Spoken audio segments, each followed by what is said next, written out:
And we are now live. Thank you, Alex. Good afternoon, everybody. This is the Vermont State Senate Committee on Institutions. I'm Joe Benning, the chair of the committee from Caledonia County. We have present today Senator Mazza from Colchester Grand Isle, Senator Ingalls from Essex Orleans, Senator Parent from Franklin County. Our fifth member is Senator McCormick from Windsor, but he is out today with a medical appointment. We're going to be talking about a couple of different things, but we're going to start off with H739, an act relating to capital construction and state bonding adjustment, specifically section 17A dealing with the Sergeant at Arms. And the topic of conversation is upgrades to 2 Aiken third floor and sprinklers. And we welcome back to our committee our Sergeant at Arms, Janet Miller. Janet, come on up. Ready. Tricia, if you'd like to sit closer, you're welcome. We got to go grab a chair here. All right. There you go. We are looking for an update. Yes. Well, thank you very much, Janet Miller, Sergeant at Arms. Where we stand now, right in 2 Aiken, is that we have worked over there. We have our HR department that is now over there. That's all been finished on the first floor. There's a little bit work still left to be done with the sprinklers and all, but Tricia will kind of touch base on that. And also over there, we have two folks from Legislative Operations that are over in that building right now as well on the first floor. Who's that? That is Charlene Elcar Okay. and Mariah, who works with Mike Ferrant. How did they like it over there? I'm curious. I don't think they minded. They have nice offices. I haven't heard any complaining about it. I think it's, you know, we had to work out the mail a little bit, the mail system, because the mail, our mail comes here. So, but I think it's working out. Yeah. You know, everybody likes to be in the State House close by, but the HR folks, I think, are very comfortable there, and some of the other two as well. I think they still are working remotely in some respects sometimes. So are those three on the first floor? yes, so or 2 HR people, and then the other 2 are all on the first floor, because that's really all that's been finished as of right now, that for occupancy. So the second floor is just finishing up, and those have the individual offices. If you haven't been over there for a long time, it'd be nice to have a walk over there, because you have a lot of offices that people don't realize they're there. So we've redone the floors and the painting, so it's looking pretty good. Okay. What's going on with the rest of the building? So then the third floor, there's one more floor, so we just had put that out to bid and accepted a bid up to the third floor. So the third floor was, we didn't have time to do it in the first phase, so we had to rebid it for the second phase. So the third floor is, I think they'll be starting that soon. We've awarded the contract, but we're waiting for JFO to help us finish up that PO so we can get it there and start the work. I have it in my spreadsheet. You're getting 185,000. Is that going to complete the work that's Yes. necessary? So right now we're, I think without the sprinkler piece, we're at 101. That's right. And then, yeah. Trish, would you like to describe where we are with the sprinkler? Because it has some variables depending on what the fire marshal. Okay. Again, could you identify yourself for the record? Yes. I'm Tricia Harper, architectural restoration consultant, ELLC. I'm a consultant for the legislature projects. And so I have been working on the renovation of 2 Governor Aiken since I started with the state on September 1st. We got it right out to bid. And we have, as Janet described, the first and second floor well underway and nearing completion. The third floor just bid. So part of the requirement was, well, the third floor, all the electrical is completed up there.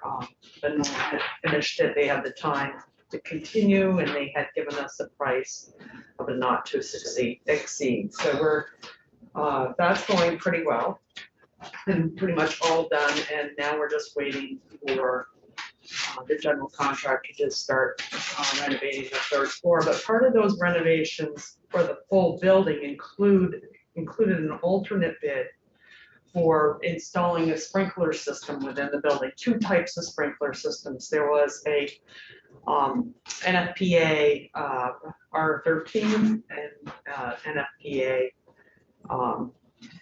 13, and that the difference being is one would require us to run a water line across the road, you know where the hydrant is down here on Aiken Avenue, and that's where the main line is, and to run it to the building, because we only have a 3/4 inch water line into that building right now, so that would not supply a sprinkler system, which was part of the discussion in getting the building permit with fire safety, and it's still under review. I had asked for a variance and to install fire doors on certain areas within the building, and they came back and said they'd like to see the cost of installing a sprinkler system in the building. So we gave them prices for two types of sprinkler system. One that you'd have to hook connect a pump truck to the building in order to sprinkle the building, and then that came within my estimate. I had estimated 61,000 for all the work, or 66,000, and that one came in at 43,000. So that would have been enough to do all the work. But then the full building sprinkler requiring coming across the street, and has to be below frost level, and that came in at 121,000. So again, we're right now we have enough to do the project with 185 requests, and there's actually, I think it's 30,000 left over, but we would go over budget because of the $60,000 difference. So there'd be 30,000 that we may additionally need. I'm just guessing right now what it is. So, and that's where we are in the, as far as we're just waiting. I have heard back from the fire marshal saying that they will review it. I sent them an email this morning saying that we were going to meet this afternoon, and if you could let me know what they want to proceed on, how they want to proceed on the building variance for the get the permit for that building. So hypothetically, he says, no, it's not acceptable, you gotta bring a line over. You then don't have enough money to cover the cost of that. well, just, yeah, there'd be left, yes, that's correct. Any thought about where that money would be coming from in the event that? Well, we did talk to JFO about it, and Dickerson is our person that we work with. I think they may feel comfortable, I don't want to totally speak for them, that it could come from the legislature if we've got a little bit of a shortfall.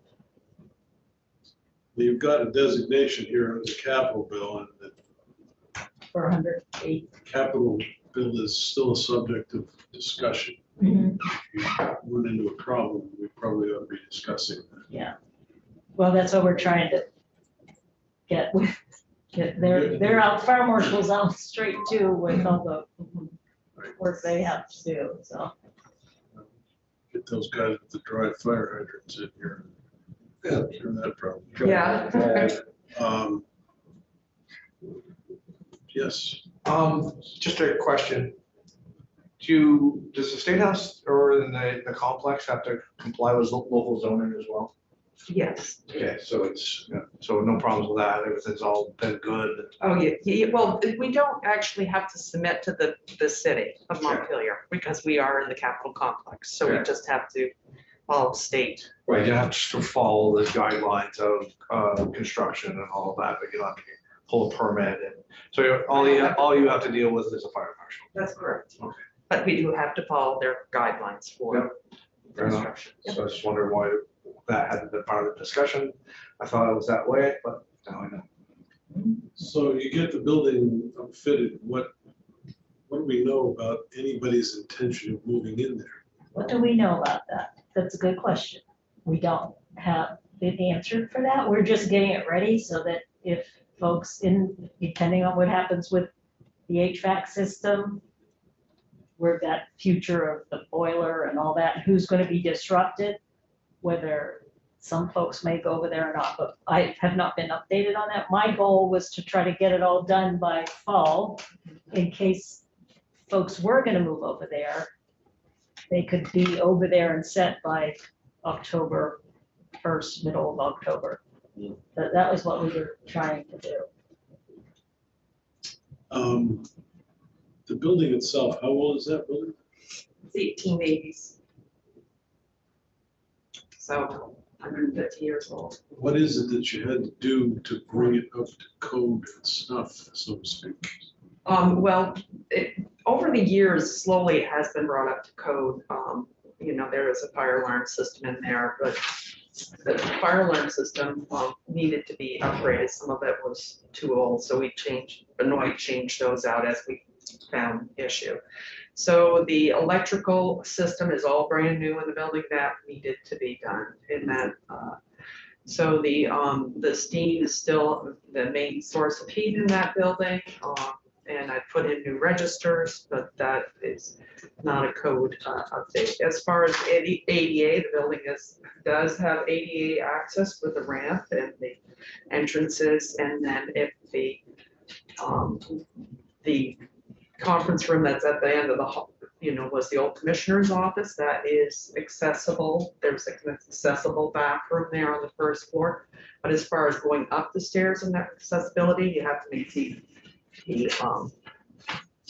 a meeting place on the first floor, restroom on the first floor, accommodations for anybody that has access. There's no elevator system in there. There's not the requirement for it at this point, because it is a building that's used as one use, and that use can be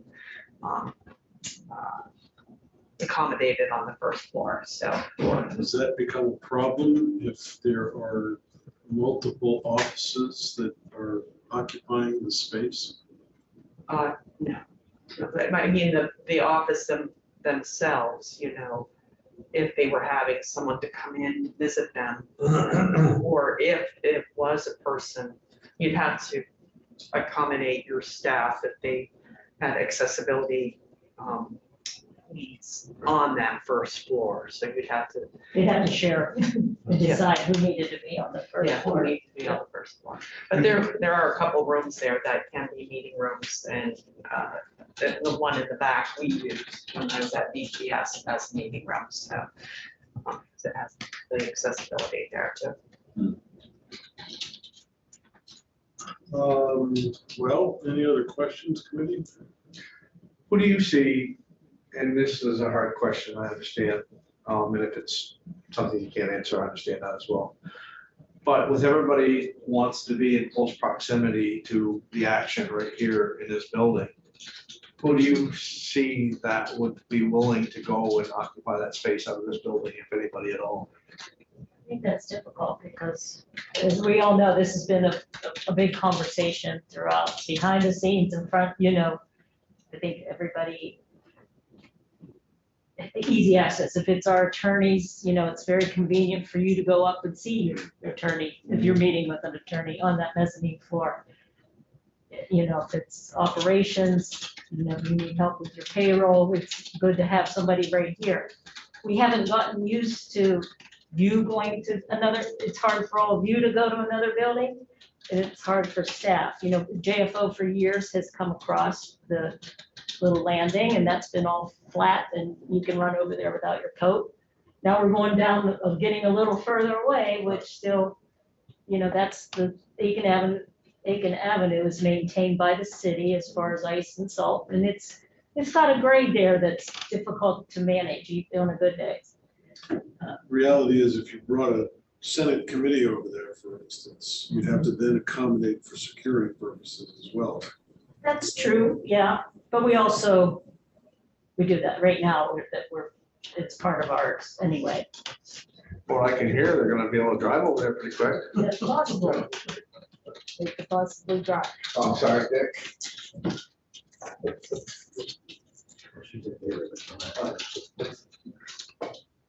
Well, you're thinking possibly fall, it'll be done. I think so, yeah. Is it JLMC or is it the advisory committee that's making the recommendations from there? I think advisory committee, aren't we done? I don't know where we last left it. I know we were in that conversation. I about think we that- should start going over there. Yeah, I don't know that we ever really landed on a recommendation. I think we were kind of deciding, the JLMC would make a decision as they kind of make decisions about staff. Right. So it's hard, it's hard to change, for people to change. And I understand. Well, if we time it just right, I won't be chair of this committee and have to worry about it. People, yeah, See what we can do about that. All right. Any other questions? Not. Thank you very much for coming. oh, well, we updating us. appreciate you. Yeah, thanks very much. We're around if something comes up. I suspect you may be back. I'll tell you. Committee, I got next group coming in at 2. Coming in person. There we go. So we're on break until 2. You ready to take us off the live stream? Yep, Roswell. Thank you.